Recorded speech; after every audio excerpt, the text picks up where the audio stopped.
মুসলমানদের কাছে পবিত্র কাবা ইসলামের সর্বোচ্চ মর্যাদার তীর্থস্থান। সৌদি আরবের মক্কায় অবস্থিত মসজিদুল হারামের ঠিক কেন্দ্রে রয়েছে এই পবিত্র গৃহ। প্রতিষ্ঠার পর থেকে কাবাকে ঘিরে তাওয়াফের ধারা কখনোই থেমে নেই। ঘড়ির কাঁটার বিপরীত দিকে প্রতিনিয়তই পবিত্র কাবার চারপাশে প্রদক্ষিণ করে চলেছে ধর্মপ্রাণ মুসল্লিরা। কাবা ঘরের ভেতরে প্রবেশের সুযোগ খুবই সীমিত। আনুষ্ঠানিক পরিচ্ছন্নতার উদ্দেশ্যে বছরে মাত্র 2বার খোলা হয় এই পবিত্র ঘরের দরজা। তাই এর ভেতরের দৃশ্য কেমন তা নিয়ে মানুষের আগ্রহ প্রবল। চলুন দেখে নেওয়া যাক পবিত্র কাবার অভ্যন্তরের কিছু দুর্লভ চিত্র। পবিত্র কাবা সবসময়ই আবৃত থাকে বিশেষ কালো কাপড়ে। এই আচ্ছাদনটি পরিচিত কিসুয়া নামে। একটি কিসুয়া প্রস্তুত করতে লাগে প্রায় 670 কেজি রেশম এবং 15 কেজি স্বর্ণ। কিসুয়া তৈরির কাজে ব্যবহৃত রেশম আসে ইতালি থেকে, আর সোনা ও রূপার প্রলেপযুক্ত সুতা সংগ্রহ করা হয় জার্মানি থেকে। সব মিলিয়ে একটি কিসুয়া তৈরির পেছনে ব্যয় হয় প্রায় 500 কোটি টাকারও বেশি। কাবা নির্মাণের প্রাথমিক সময়ে এর কোনো দরজা ছিল না। পরবর্তীতে 1977 সালে বাদশাহ খালেদ বিন আব্দুল আজিজের নির্দেশে তৈরি করা হয় কাবা শরীফের বর্তমান দরজা। প্রায় 10 সেন্টিমিটার পুরু এই দরজাটি তৈরি করা হয়েছে বিশ্বের সবচেয়ে দামি কাঠ দিয়ে, আর তাতে ব্যবহার করা হয়েছে 280 কেজি খাঁটি সোনা। দরজা জুড়ে খচিত রয়েছে পবিত্র কুরআনের বিভিন্ন আয়াত।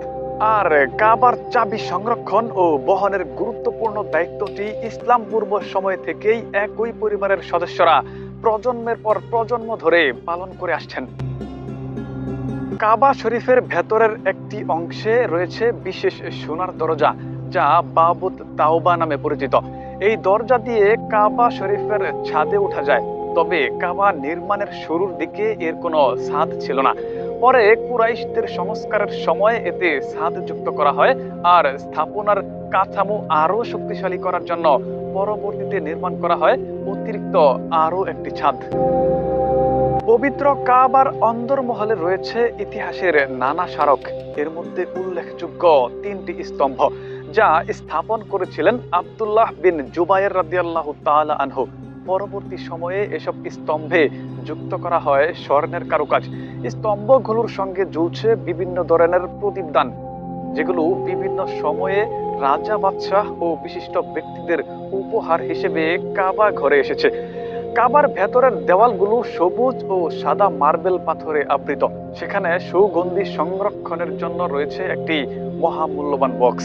এছাড়া দেওয়ালে তুলে ধরা হয়েছে বিভিন্ন সময়ে কাবা সংস্কারে রাজা বাদশাদের অবদান ও সম্পাদিত কাজের বিবরণ।